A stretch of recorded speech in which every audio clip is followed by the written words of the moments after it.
안녕하십니까. 이 시간에는 시대소망 3장 때가 참에 말씀을 함께 나누겠습니다.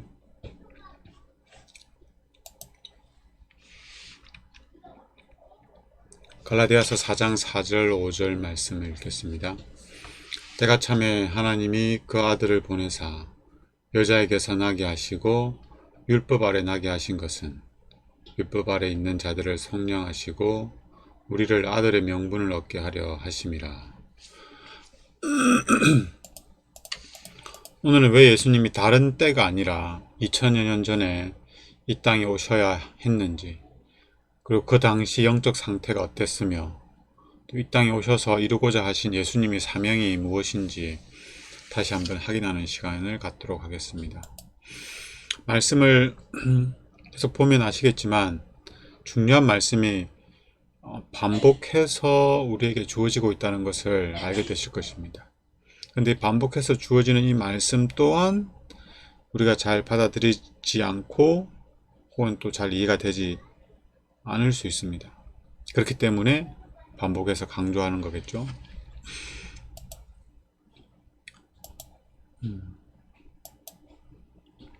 창세기 3장 15절은 우리가 잘 알듯이 원복음이라고 합니다. 처음으로 인류에게 주어진 복음이죠. 처음으로 공개된 구속의 경륜입니다.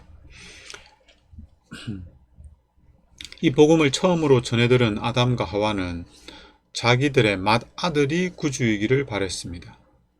왜냐하면 하나님께서 여자의 후손이 구원자로 올 것을 말씀하셨기 때문입니다. 그래서 아담과 하와는 자기들이 낳은 맏아들, 즉 가인이 자기의 구주가 되기를 바랬습니다. 아마도 아담과 하와는 맏아들이었던 가인이 구주일 수도 있다는 생각을 했기 때문에 가인을 오냐오냐 키우지 않았을까라는 생각도 해봅니다. 어쨌든 아담과 하와는 자기의 자녀가 약속한 여자의 후손이 되어서 자신들을 죄에서 구원해 주기를 바랬습니다. 그러나 아담과 하와는 구주가 오시리라는 복음의 약속이 성취되기를 바라면서 930년을 살았지만 구주를 보지 못하고 여자의 후손을 보지 못하고 죽었습니다. 아담 이후에도 이 복음의 약속이 계속 전해졌을까요? 아담이 죽고 나서도 이 복음은 계속 전해지게 됩니다. 창세기 5장에 보면 아담, 셋, 에노스, 에녹, 노아 이렇게 계속 이어지는 계보를 통해서 복음의 약속이 간직되고 전해지게 됩니다. 그리고는 창세기 11장, 12장에 하나님의 거룩한 한 백성을 준비하기 위해서 아브라함을 부르십니다. 성경은 아브라함에게 하나님께서 복음을 전했다고 말씀하고 있습니다. 또 하나님이 이방을 믿음으로 말미암아 의로 정하실 것을 성경이 미리 알고 먼저 아브라함에게 복음을 전하되, 이렇게 해서 아브라함을 통해서 모든 이방 나라에 이 복이 전해지도록 하는 것이 하나님의 계획이었습니다. 이 아브라함은 실제로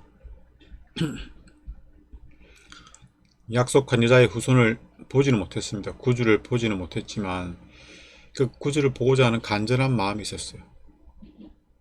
그래서 하나님께서 그에게 믿음의 눈으로 그 구주를 볼 수 있도록 해주십니다. 이 사실을 예수님이 말씀하시죠. 너희 조상 아브라함은 나의 때 볼 것을 즐거워하다가 보고 기뻐하였느니라. 예수님이 말씀하시기를 아브라함이 여자의 후손인 자기를 봤다고 말씀하십니다. 믿음의 조상인 아브라함을 통하여 이스라엘이 한 민족을 이루시고 또 이 민족을 통하여 온 세상에 복음의 빛을 전하는 것이 구속의 경륜의 일부였습니다. 하지만 사탄은 이 계획이 순탄하게 이루어지도록 팔짱을 끼고 지켜볼 수는 없었습니다. 사탄이 어떻게 했을까요? 아주 열심히 이 구속의 경륜을 방해했습니다. 사탄은 자기의 때가 얼마 남지 않은 줄을 알았어요. 약속한 여자의 후손이 이 땅에 오면 자기의 머리가 깨어져서, 즉 자기가 멸망을 받을 것을 알았기에 최대한 그 계획이 이루어지지 않도록 노력을 했습니다. 사탄이 베드로전서 5장 8절에 보면 마귀가 우는 사자같이 두루 다니며 삼킬 자를 찾나니, 얼마나 그 진지하고 간절한 마음으로 사람들을 멸망시키고자 했을까요? 심지어 사탄은 하나님께서 택하신 자들까지라도 미혹하기 위해서 표적과 기사를 나타냅니다.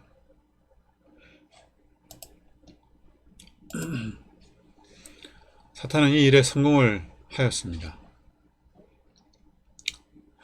사탄은 수많은 이방 종교를, 미신이죠, 우상이죠, 이것들을 세워서 사람들이 하나님을 떠나게 합니다. 그리고 신이 아닌 것들을 신처럼 믿고 섬기게 하고 그들을 경배하게 하죠. 그리고 하나님에 대한 지식을 잃어버리게 됩니다. 제사 제도에 대한 지식도 잃어버리게 됩니다. 그래서 제사가 있지만, 유사한 부분이 있지만 진리는 갖고 있지 못했습니다.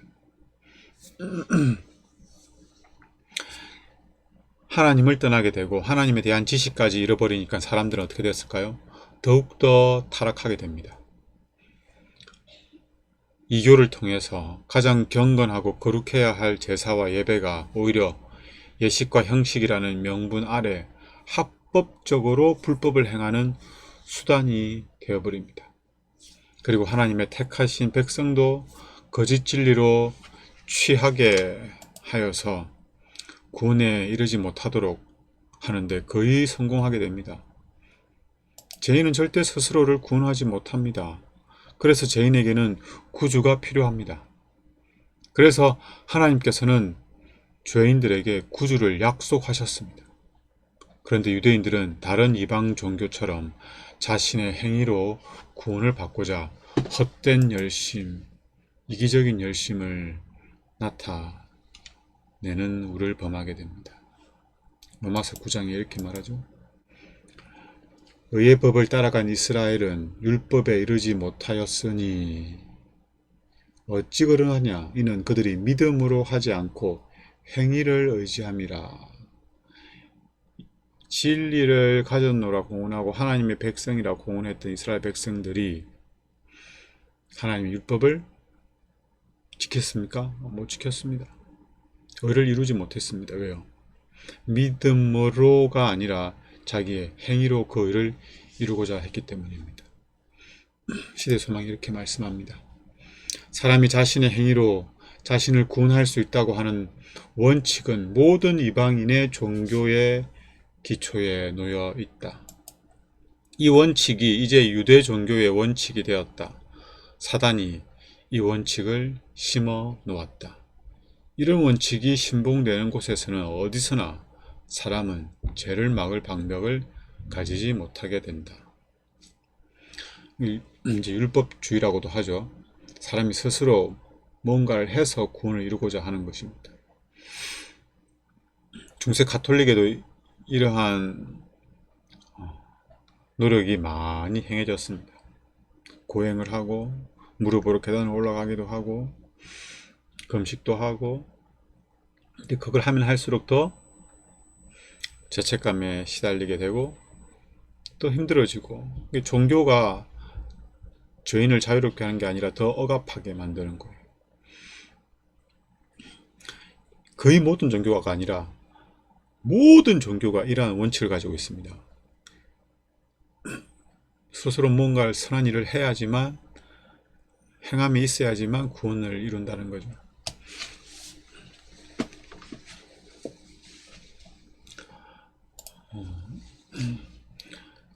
이것들은 이제 사람들로 하여금 어떻게 하냐면 어려운 척은 하도록 만듭니다. 교만한데 겸손한 척 만들고, 욕심이 많은데 검소한 척 만들고, 이기적인데 선한 척 만드는 거예요. 외식을 하게 만드는 거죠. 근데 이게 예수님 안에 거하지 않으면 그게 이방 종교든 기독교든 상관없습니다. 다 이것으로 넘어가게 되어 있습니다. 이 결과 이제 하나님의 전이 우리 어떻게 됐어요? 사탄이 전이 됩니다. 사단의 대리자들이 사람과 결탁되었다. 하나님이 거하실 성전으로 지음을 받은 사람의 몸은 악마의 거처가 되었다. 사람의 감각, 신경, 감정 및 기관이 비루한 정욕의 방종을 행하는 일에 초자연적 대리자들로 말미암아 움직여졌다. 악마의 인이 사람들의 얼굴에 찍혀 있었다. 사람의 얼굴은 그들을 사로잡은 악의 군대의 표정을 반사했다. 사람들이 육신의 정욕을 쫓아서, 쾌락을 쫓아서 더 이상 타락할 수 없을 만큼 타락한 게 된 거예요.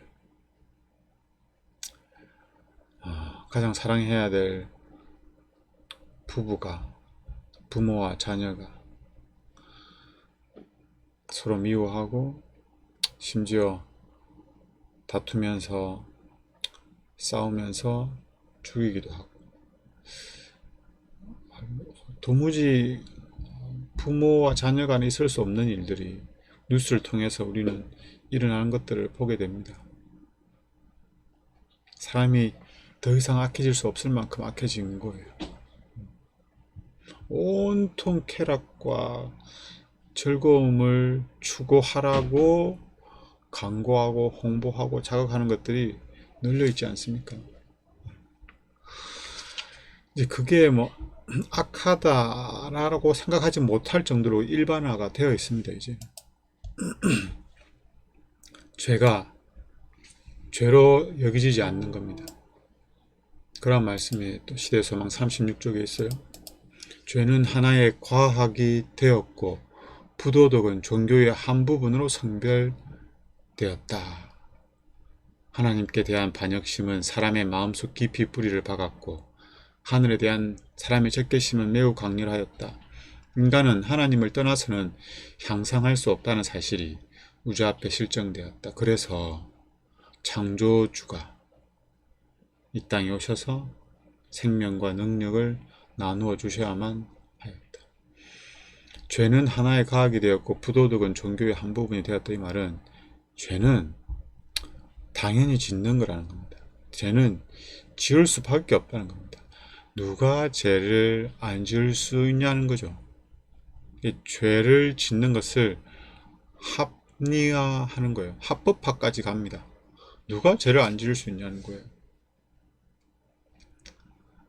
이렇게 해서 죄에 대한 너무나 좋은 핑계가 모든 사람들에게 생겨버린 거예요. 심지어 예수님을 믿는 사람들에게조차도 누가 죄를 안 지을 수 있냐, 다 죄를 지으며 살지, 이러면서 죄와 동거하는 삶이 당연한 것으로 여겨지게 됩니다.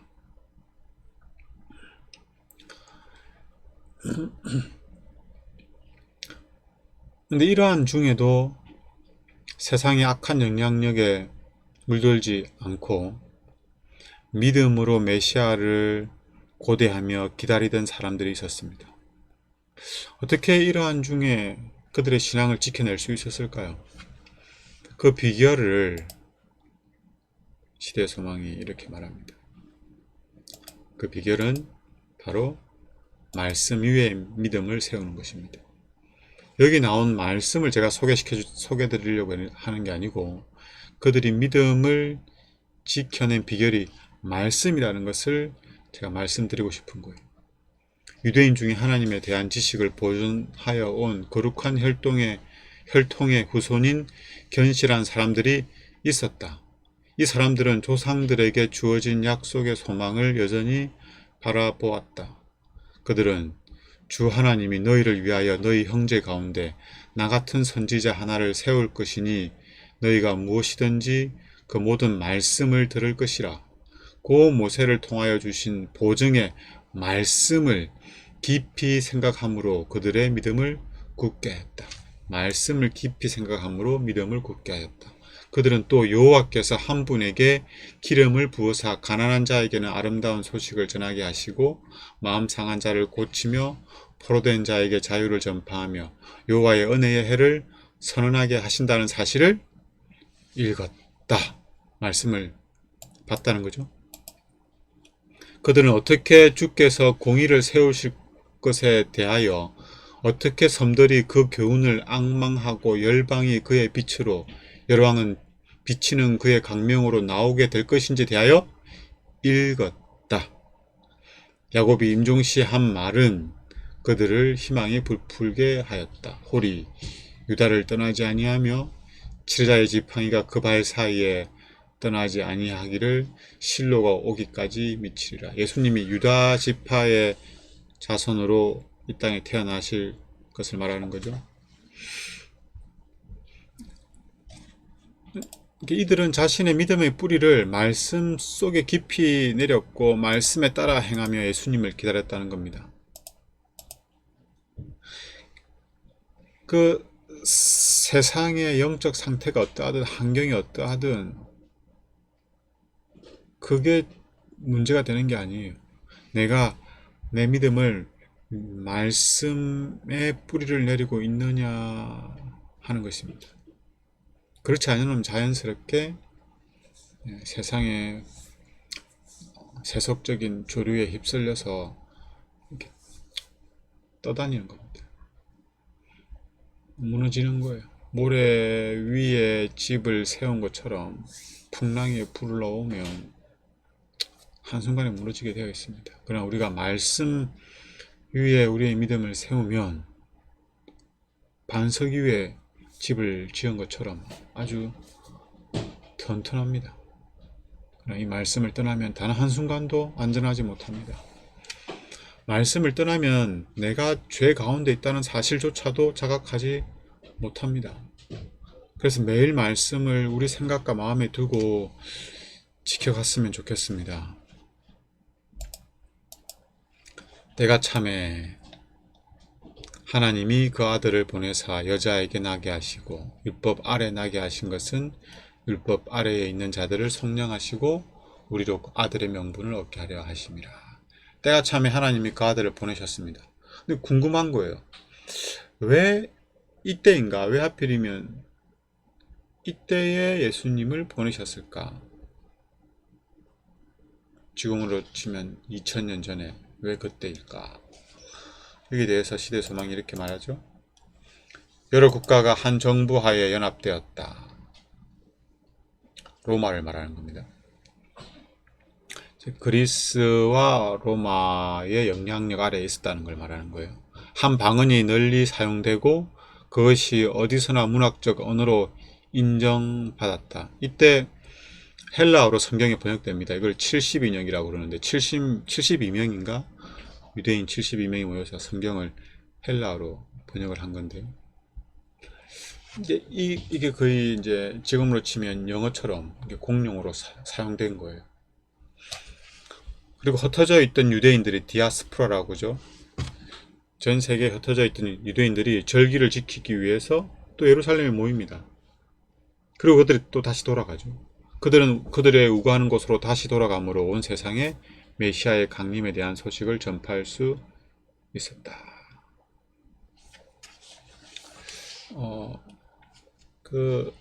이스라엘이 있는 지리가 지정학적으로 딱 가운데잖아요.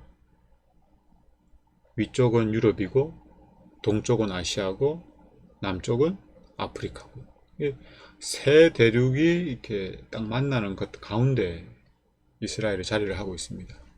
이렇게 해서 복음이 전해질 수 있는 딱 좋은 환경이, 여건이 마련된 겁니다. 이리하여 구주가 오실 준비가 되었고 때가 참에 하나님이 그 아들을 보내사 여자에게 나게 하셨습니다. 예수님이 이 땅에 왜 태어나셨습니까?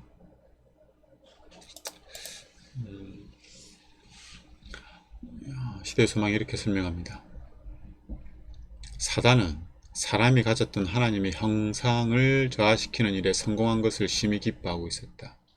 그때에 예수님께서 조물주의 형상을 사람에게 회복시키려고 오셨다. 왜 오셨다고요? 하나님의 형상을 사람에게 회복시키기 위해서 오셨습니다. 죄로 말미암아 파괴된 품성을 다시 새롭게 형성할 수 있는 분은 오직 그리스도밖에 없다. 그는 사람의 의지를 지배해온 악마들을 쫓아내려고 오셨다. 그는 우리를 진토에서 건져내어 손상된 품성을 당신의 거룩한 품성을 따라 재형성하시고 그 품성을 당신의 영광으로 아름답게 하시기 위하여 오셨다. 예수님이 이 땅에 오셔서 우리에게 주시는 구원은 단순히 죄를 용서해 주는 구원이 아닙니다. 우리를 타락 전의 상태로 회복시키기 위한 것이었습니다. 우리의 연약함과 결점을 거룩하고 아름다운 품성으로 만들기 위해서 오셨습니다. 이것이 복음의 목적입니다. 바울도 이 사실을 알았고 이 일을 위해서 복음을 전했습니다. 단순히 용서만 주는 것이 아니었어요. 제가 안 올렸네요. 갈라디아서 4장 19절에 이렇게 말합니다. 갈라디아서 4장 19절 한번 찾아보십시오. 갈라디아서 4장 19절 나의 자녀들아 너희 속에 그리스도의 형상이 이루기까지 다시 너희를 위하여 해산하는 수고를 하노라. 바울도 단순히 예수님께서 우리를 위해서 십자가에 달려 돌아가셨습니다로 복음을 끝내지 않았습니다. 그들이 예수님과 같은 품성을 회복할 때까지 수고를 하며 복음을 전했습니다. 이 사실을 우리가 잘 기억해야 합니다. 이것들은 계속 반복해서 언급될 말씀입니다. 왜요? 중요하니까. 그 말은 복음에서 이 부분이 많이 훼손되고 오해되고 생략되고 있다는 겁니다. 오늘 주제 말씀 한 번 더 보겠습니다. 예수님이 왜 오셨는지를 분명하게 소개하고 있죠. 때가 참에 하나님이 그 아들을 보내사 여자에게 나게 하시고 율법 아래 나게 하신 것은 율법 아래 있는 자들을 속량하시고 우리로 아들의 명분을 얻게 하려 하심이라. 갈라디아서 4장 4절로 5절 말씀. 예수님이 왜 오셨는지를 5절이 설명하고 있죠. 율법 아래 있는 죄인들, 우리들을 속량하시고 즉 우리들의 죄를 용서하시고 우리로 하나님의 자녀가 되도록 하기 위해서였습니다. 우리 죄를 용서한다는 말은 단순히 죄가 없다는 선언으로 끝나는 것이 아니라 우리의 품성이 변화되는 것까지 포함하는 것입니다. 그래서 용서를 받은 사람은 하나님을 닮아간다는 것입니다. 그의 품성이. 이것이 참된 용서의 경험입니다. 이 일을 위해서 예수님이 때가 참에 이 땅에 오신 것입니다. 이 일을 위해서 예수님은 이 땅에 오셨을 뿐만 아니라 우리를 대신하여 죄값을 치러야만 하셨습니다. 왜냐하면 죄의 삭은 사망이기 때문입니다.